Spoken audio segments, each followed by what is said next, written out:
Hello, everyone. I want to tell you some stories about cheating wife. The first story. The air hung thick and sticky, a humid blanket woven with the scent of cheap beer and stale cigarette smoke. The band, Static Static, thrashed on stage, their music a raw, frenetic energy that clawed at the edges of Alara's composure. She stood pressed against the crowd, the vibrations from the rickety stage buzzing up through her Doc Martens.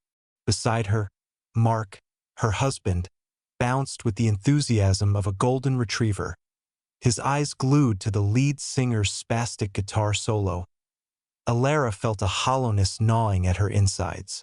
She appreciated Mark's earnestness, his unwavering loyalty, but lately, it felt suffocating, like being wrapped in a comfortable, threadbare blanket on a sweltering summer day. Their life was predictable, safe, almost painfully beige. The band finished the song, the crowd erupting in a cacophony of cheers and whistles. Alara found herself pushed closer to the person next to her, a tall, lean figure shrouded in the low light. He turned and their eyes met. He had a sharp, angular face, a smattering of stubble, and eyes that held a spark of rebellious amusement. "They're awful, aren't they?" he murmured, his voice barely audible above the din. Alara surprised herself by laughing. "Terrible, but somehow compelling." He grinned, a flash of white teeth in the dimness. "Exactly. I'm Leo." They talked, their conversation a dance of whispered words and shared smiles. He was sharp-witted and cynical, a painter by trade, living on the fringes of society, a stark contrast to Mark's stable corporate world. He talked about his art, his struggle to find beauty in the mundane, his disdain for anything remotely ordinary. As the band launched into another song, something shifted within Alara.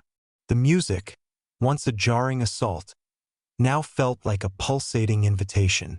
Leo's hand brushed against hers, and a jolt of electricity surged through her. She told herself it was the heat, the noise, the collective energy of the crowd. But she knew it was more than that. It was a yearning, a desperate desire to break free from the gilded cage she had built around herself. Later, after the concert, Mark, sweating and exhilarated, was already planning their next visit to the local brewery. Alara, however, found herself gravitating toward Leo, drawn by an invisible force. He suggested a drink at a dive bar a few blocks away. "Just to dissect Static's artistic merits," he said, his eyes gleaming. She knew she shouldn't. Every fiber of her being screamed at her to stay with Mark, to go home, to preserve the fragile equilibrium of her life. But the allure of the unknown, the intoxicating whisper of rebellion, was too strong to resist. "Okay," she said, her voice barely a breath. The bar was dimly lit and smelled of stale beer and regret. They talked for hours, about everything and nothing. The more they talked, the more Alara felt a magnetic pull, a connection that defied logic and reason. She found herself confiding in him, revealing the hidden anxieties and unspoken desires that she had kept locked away for years. And then, it happened.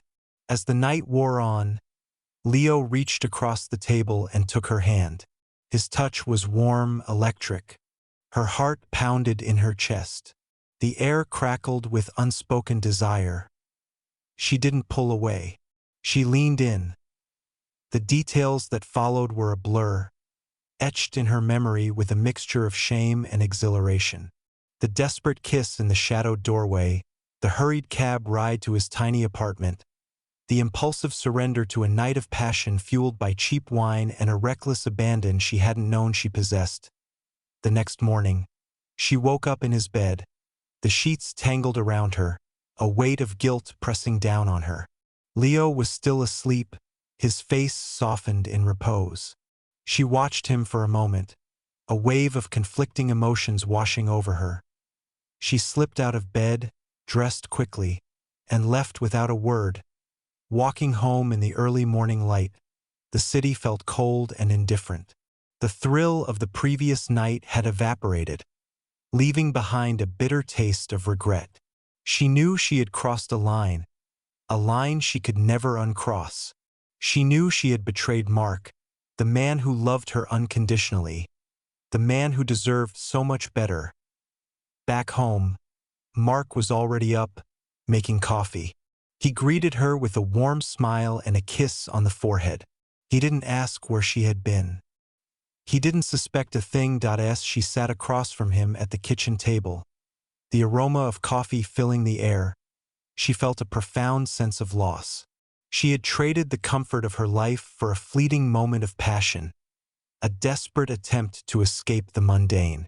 And now, she was left with the wreckage of her decision, the weight of her secret threatening to crush her. The concert of a little-known rock band had changed everything. It had opened a door to a world she never knew existed, a world of impulsive desires and reckless abandon. But it had also revealed the fragility of her own happiness, the precariousness of the life she had built, and the dark secret she would carry for the rest of her days. The music had stopped, but the static remained, a constant hum of guilt and regret that would forever echo in the silence of her soul. The second story. The rain hammered against the window pane, mimicking the frantic rhythm of Alara's heart. The scent of cinnamon and pine, usually comforting in the December air, felt suffocating. Liam, her husband, was out at his annual office Christmas party, the boisterous laughter and clinking glasses a world away from the tight knot in her stomach. She glanced at the framed photograph on the mantelpiece. Liam's wide grin, radiating warmth and genuine joy, made her throat constrict. He was a good man, a kind man. A man who deserved better than the lie she was currently living. It had started innocently enough. Ethan, her younger brother Daniel's best friend, had always been around. A gangly teenager with a shy smile when she first met him, he had blossomed into a captivating young man. He was everything Liam wasn't, impulsive, artistic, and possessed a reckless, untamed energy that drew her in like a moth to a flame. Daniel had been deployed overseas 6 months ago. Ethan, always protective of his friend, had started checking in on her more frequently. Dinners turned into late-night talks, anxieties shared, and vulnerabilities exposed. It was during one of those late-night conversations fueled by too much wine and a shared loneliness that the line blurred. One touch, a hesitant kiss, and then everything had irrevocably changed. The guilt had been immediate and crushing. Alara tried to sever the connection, to bury the memory deep within the recesses of her mind. But Ethan, with his persistent calls and heart-wrenching apologies mixed with fervent declarations, wouldn't let her. He painted a picture of a future where they could be together, where their connection wouldn't be shrouded in shame and secrecy. And she, desperate for something other than the quiet, predictable routine of her life, had succumbed. The affair had been a whirlwind of stolen moments and whispered promises. Each embrace was laced with both exhilarating passion and crippling dread. The weight of her betrayal grew heavier with each passing day, threatening to crush her beneath its immense weight. Tonight, the guilt was almost unbearable. Liam would be home soon, full of Christmas cheer and oblivious to the chasm that had opened up between them. She imagined the warmth of his embrace, the genuine affection in his eyes, and felt a pang of self-loathing so profound it physically hurt. As if summoned by her thoughts, her phone buzzed on the coffee table. It was Ethan. Her fingers trembled as she picked it up. "I need to see you," the text read. The impulse to run, to lose herself in his arms and forget the agonizing reality was almost overwhelming. But as she stared at the photograph on the mantelpiece, at Liam's trusting smile, something inside her finally fractured. She typed a reply, her fingers shaking less now, a strange sense of calm washing over her. "No, Ethan. We can't." The response was immediate. "Alara, please. I can't live without you." She closed her eyes, the rain still beating against the windows like a relentless drum. "Then you'll have to learn," she typed. "Because I can't do this anymore." Silence. Then, a single word, "Why?" She took a deep breath, the air heavy with the scent of cinnamon and betrayal. "Because I'm hurting someone I love and I can't let it continue." She didn't wait for a reply. She turned off her phone and walked over to the fireplace, grabbing a crumpled piece of paper and a pen. It was time to write a letter, the hardest letter she would ever have to write. Liam deserved the truth. He deserved a chance to rebuild his life, to find someone who could give him the love and loyalty he so freely gave. The rain continued to fall, washing away the grime and leaving the world clean and raw. As Alara began to write, tears streamed down her face, a mixture of grief, shame, and a fragile, flickering hope that someday she might be able to forgive herself. The road ahead would be long and difficult, but it was a road she had to walk, a penance she had to pay. It was the only way she could ever hope to find her way back to the person she once was, the person Liam deserved. Maybe, just maybe, she could salvage something from the wreckage of her choices. The third story, the silence in the kitchen, was a heavy, suffocating blanket. Amelia stared at the chipped ceramic of her coffee mug, the swirling brown liquid a murky reflection of the guilt churning inside her. Sunlight streamed through the window, painting the scene in an innocent light that felt cruelly ironic. Across from her, Liam sat with his usual morning stoicism, face obscured by the financial section of the newspaper. She hadn't dared to look at him directly.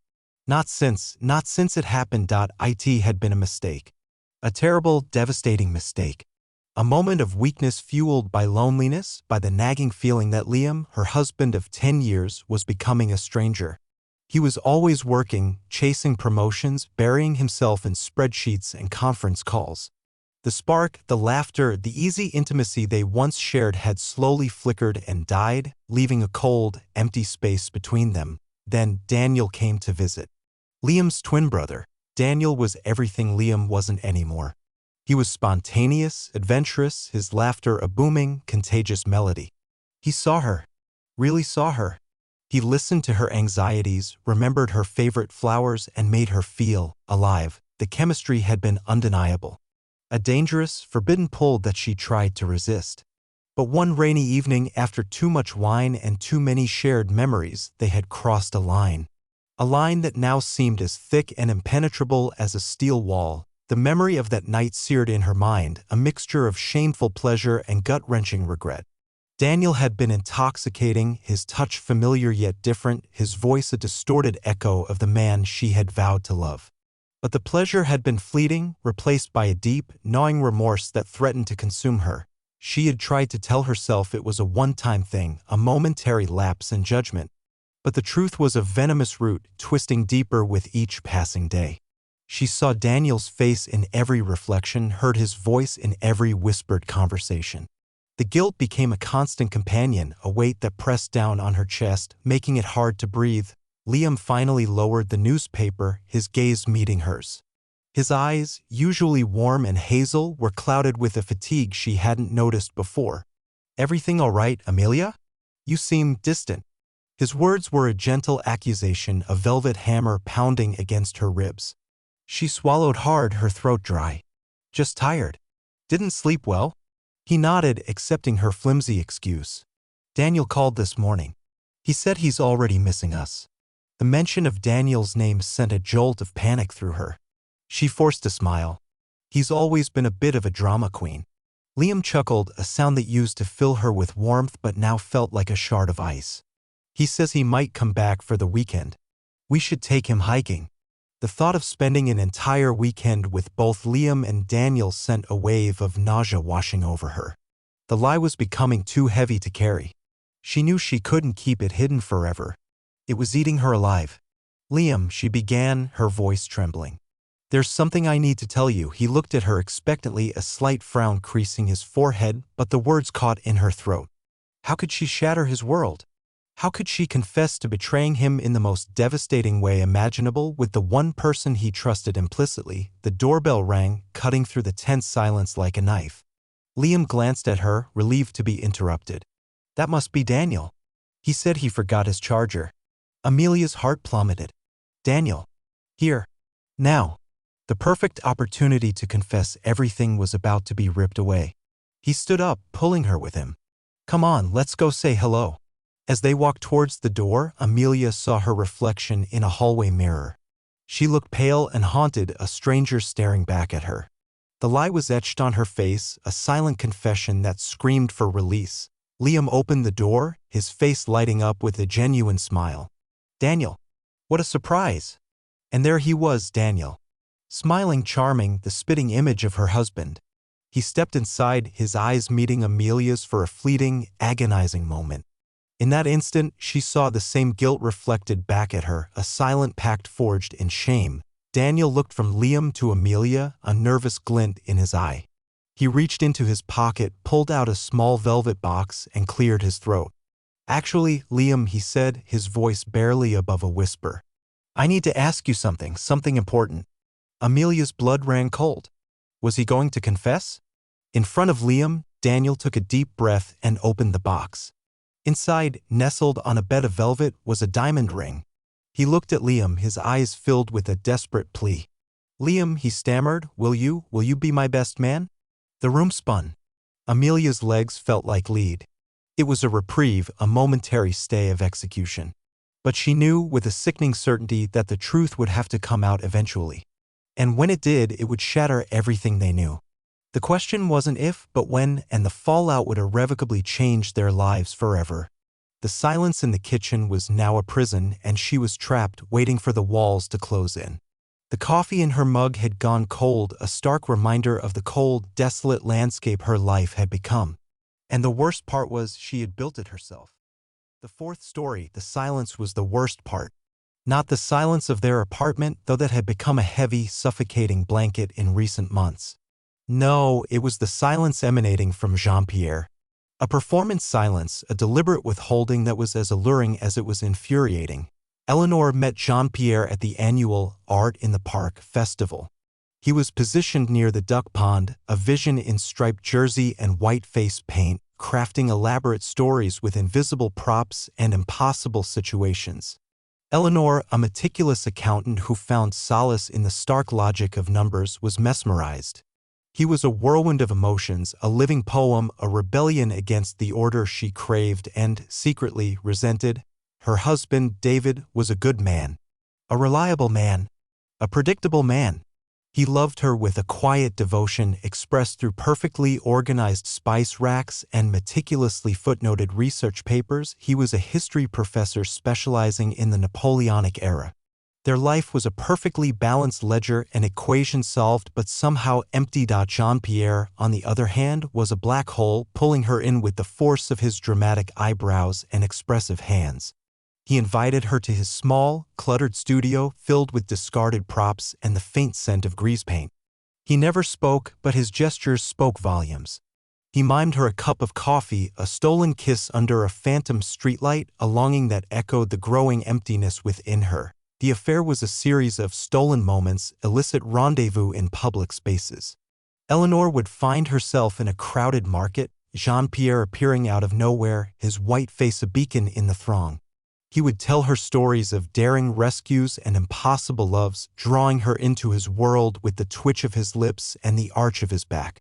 She would laugh, a nervous, guilty laugh, and for a fleeting moment, feel alive. It was absurd, she knew. She was cheating on her husband with a silent Frenchman who lived in a world of make-believe. But the absurdity was intoxicating. David spoke in historical dates and complex theories. Jean-Pierre spoke in the language of the heart. One evening, after a particularly passionate encounter in a moonlit alley, Eleanor came home to find David waiting for her at the kitchen table. He wasn't angry, not outwardly. He was simply quiet. He held a small, crumpled piece of paper in his hand. "This fell out of your purse," he said, his voice devoid of emotion. It was a flyer for Jean-Pierre's upcoming performance at a local theater. Eleanor's stomach plummeted. "Eleanor," David continued, his eyes fixed on the flyer. I love you. I've tried to be the husband you deserve. Perhaps I haven't been expressive enough. Perhaps I've been too predictable." The silence that followed was deafening. Eleanor couldn't meet his gaze. The weight of her betrayal pressed down on her, heavier than any silent performance. She knew she should say something, anything, but the words caught in her throat. Finally, David sighed. "I'm going to stay at my brother's for a few days. I need some time to think." He stood up, leaving the flyer on the table like a damning piece of evidence. Eleanor watched him go, the sound of the door closing echoing in the cavernous silence of the apartment. She picked up the flyer, her fingers tracing the image of Jean-Pierre's painted face. The next day, she went to his studio. He greeted her with a silent embrace, his eyes filled with a question she couldn't answer. She looked around the studio at the scattered props, the half-finished sketches, the tools of his fantastical trade. Suddenly, she realized the truth. Jean-Pierre wasn't offering her an escape from her life. He was offering her a fantasy, a carefully constructed illusion. And she, in her desperate need to feel something, anything, had allowed herself to be swept away. She looked at Jean-Pierre, at the white face paint that concealed his true self, and saw not passion, but a void. The silence was no longer alluring, but terrifying. She took a step back. He tilted his head, miming a question. Eleanor shook her head. She turned and walked away, leaving him in his world of silent stories. The silence, this time, was of her own making. It was the silence of a choice, the silence of a beginning, the silence of finally acknowledging the truth she had been desperately avoiding. She didn't know what the future held. David might never forgive her. Her life would undoubtedly change. But as she walked back towards her apartment, the city lights blurring in her vision, she knew one thing for certain: she needed to find her own voice, her own truth, outside the illusions and the silence, however captivating they might be. The fifth story. The antique grandfather clock chimed 6, its resonant bong a mournful counterpoint to the silence in the house. Amelia stared at the polished oak, each swing of the pendulum a metronome counting down to the moment Daniel, her husband, would walk through the door. A knot tightened in her stomach, a familiar cramping born of guilt and dread. Outside, the autumn wind howled, rattling the windows, mirroring the tempest within her. She hadn't meant for it to happen. It was an accident, a perfect storm of loneliness, alcohol, and the uncanny resemblance between Daniel and his twin brother, Liam. Just the name felt like a brand seared into her skin. He had been staying with them for a few weeks, ostensibly to help Daniel with the renovations on their old Victorian house. But Daniel, always consumed by his work as a surgeon, was rarely around. Liam, with his easy smile and mischievous eyes, had been a constant, comforting presence. They'd bonded over shared memories of Daniel, childhood escapades, embarrassing teenage moments. They cooked together, laughed together, shared secrets under the cloak of familial camaraderie. Amelia found herself inexplicably drawn to Liam, a pull so strong it scared her. The night it happened was shrouded in a drunken haze. A bottle of wine shared after a frustrating day, a lingering touch that felt electric, and then a kiss. One kiss that shattered everything. It had been a week since that night. A week of stolen glances, hushed apologies, and the agonizing knowledge of what they had done. Liam had left the next morning, claiming a sudden business trip. He hadn't called. Amelia was left to face the wreckage alone. Daniel, blissfully unaware, continued his routine. He'd come home tired, kiss her distractedly on the cheek, and retreat to his study to catch up on paperwork. Each night, Amelia felt the guilt eat away at her, a silent cancer consuming her from the inside. The key turned in the lock. Amelia straightened her posture, forcing a smile that felt brittle and fake. Daniel walked in, his face etched with fatigue. "Hey, honey," he said, his voice low. "Long day." "Rough one here too," she managed, the words catching in her throat. He didn't notice. He never noticed. That was part of the problem, wasn't it? As they sat down to dinner, the silence was thick with unspoken words. Amelia picked at her food, her appetite gone. She longed to confess, to unburden herself, but the fear of losing Daniel, of destroying their life, paralyzed her. Suddenly, Daniel looked up, a strange glint in his eyes. "Liam called today," he said. Amelia's heart lurched. "Oh," she managed, her voice barely a whisper. "He apologized for leaving so abruptly. Said he had a family emergency." Daniel chuckled. Typical Liam. Always dramatic. Amelia said nothing. She could feel her hands trembling. Daniel continued. He said he felt he'd overstepped, that he'd gotten too close. Said he sensed things were awkward. Amelia's blood ran cold. Had Liam told him? Was this it? Daniel leaned forward, his expression searching. He said he felt like he might have been interfering with our marriage in some way. That he was trying to fill a gap I wasn't filling. The truth hung in the air, unspoken but undeniable. Amelia couldn't meet his gaze. He said he was worried. Daniel's voice was softer now, almost pleading, that you might be lonely. Amelia finally looked up. There was pain in Daniel's eyes, but also a profound sadness, a vulnerability she had never seen before. He wasn't angry. He was hurt. Is he right, Amelia? He asked, his voice barely audible. Am I losing you? The dam broke. Tears streamed down Amelia's face as she choked out the words, the confession tumbling out in a torrent of guilt, shame, and remorse. She told him everything, the loneliness, the attraction to Liam, the kiss. Daniel sat in stunned silence, his face a mask of disbelief. When she finally finished, he didn't shout, he didn't rage. He simply stood up, his shoulders slumped with defeat. I need to go for a walk, he said, his voice flat. He left, leaving Amelia alone in the silence once more, the grandfather clock ticking on. Its mournful chime a constant reminder of the irreparable damage she had inflicted. As she listened to his footsteps fade away, she knew her life had irrevocably changed. The confession had offered no absolution, only the stark realization of the devastation she had wrought. The house, once a symbol of their love and commitment, now felt like a prison holding her captive in the ruins of her broken marriage. The future stretched before her, bleak and uncertain, a testament to the devastating consequences of a single, terrible mistake. The autumn wind continued to howl, a mournful lament for a love lost, a trust betrayed, and a family shattered beyond repair. The sixth story. The air in the kitchen hung thick with the scent of simmering bolognese, a scent that used to be synonymous with comfort and family for Sarah. Now, it just felt like a cruel irony. Her sister, Emily, had always loved Sarah's bolognese. And Mark, her husband, used to rave about it, a sloppy kiss pressed to her temple as he'd snag a taste from the simmering pot. A week ago, Sarah would have been humming along to the radio, content in her domesticity. Now, every stir of the sauce felt like a violent act, a way to channel the rage that simmered inside her, threatening to boil over. It had been an accidental discovery. A misplaced text, a late-night phone call history, a woman's perfume clinging to Mark's collar that wasn't hers. The clues had accumulated, whispering suspicions that she'd stubbornly ignored. Then, the dam broke. The truth, a jagged, ugly thing, had been revealed by a mutual friend, a friend who could no longer stomach the burden of the lie. Not just any woman. Emily, her sister, the bond she'd always cherished, the one person she'd trusted implicitly, had been weaponized against her. The betrayal was a double-edged sword, twisting in her heart with agonizing precision. Emily, with her sparkling eyes and infectious laughter, had always been the life of the party. Sarah, the elder, was more reserved, the grounded one, the one who meticulously planned and organized.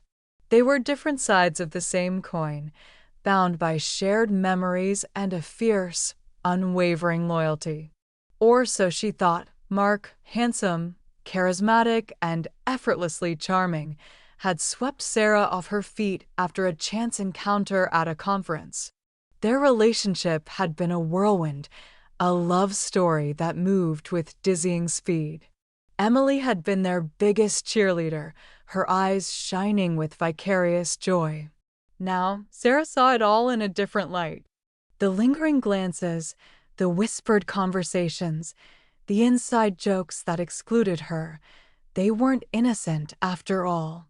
Sarah pulled the bolognese off the burner, the rich aroma now a suffocating reminder of everything that had been stolen from her.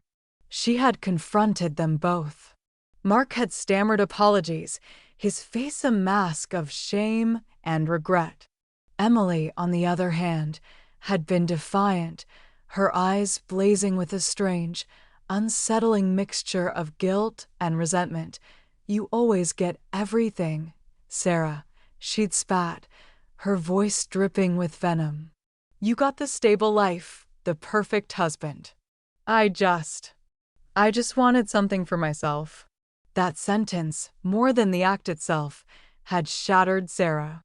It revealed a depth of bitterness and envy she hadn't known existed, a secret chasm between them that had festered for years. Mark was gone now, banished to the spare room, his pleas for forgiveness ringing hollow in her ears. Emily was unreachable, her phone going straight to voicemail. Sarah was alone, adrift in a sea of grief and anger, the foundations of her life crumbling around her. She walked to the living room window, the twilight painting the sky in hues of orange and purple. Her reflection stared back at her, a ghost of the woman she used to be. She saw the exhaustion etched around her eyes, the tremor in her lip, the weight of the world on her shoulders, but beneath the surface, a flicker of something else ignited. A spark of defiance. This wasn't the end. It was a beginning. She would rebuild, piece by piece, brick by brick. She would find a way to navigate this new, unfamiliar landscape, even if it meant doing it alone. She would learn to trust again, but this time, she would trust herself. She turned away from the window, a new resolve hardening her gaze. The bolognese was still warm. She wouldn't waste it.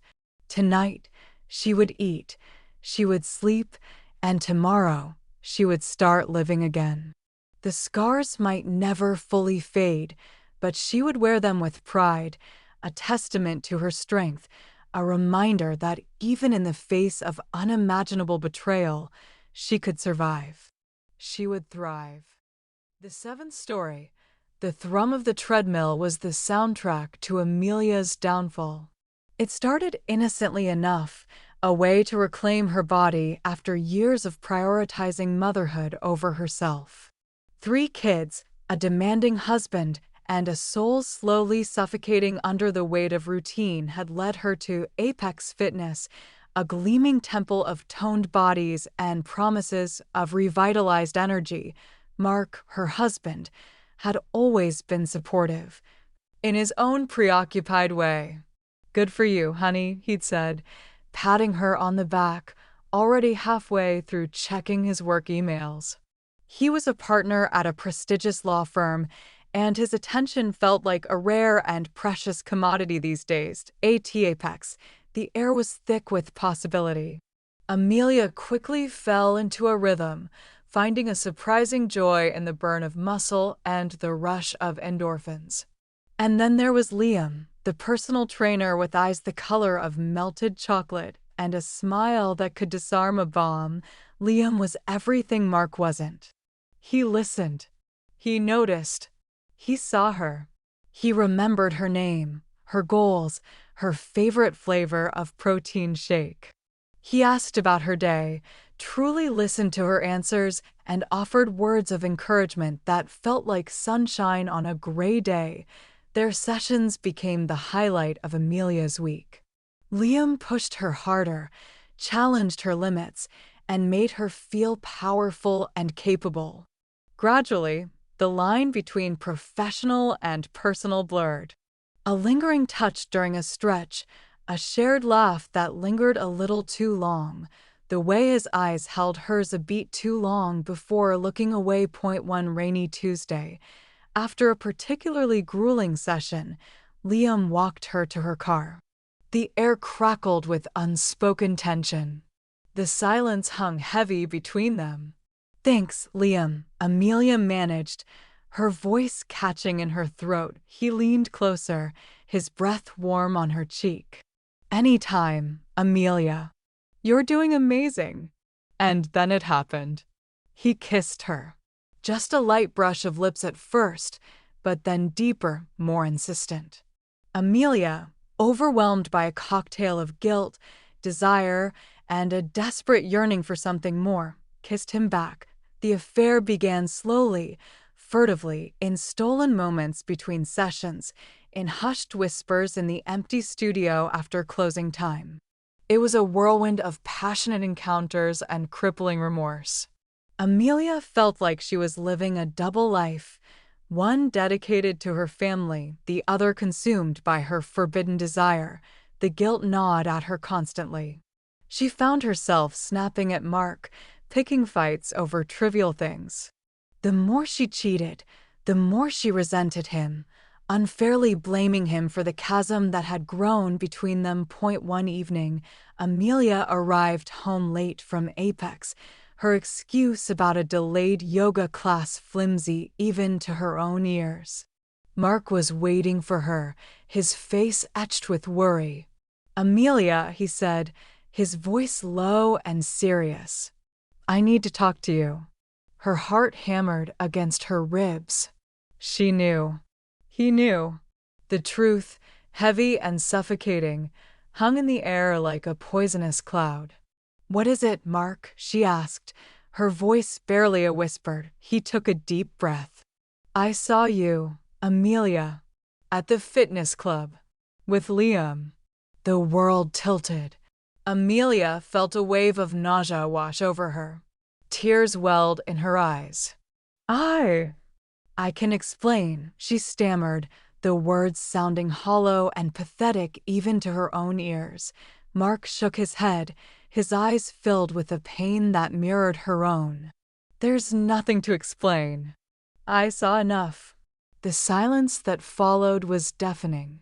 It was the sound of a marriage crumbling, of a family shattering, of Amelia's life as she knew it falling apart at her feet.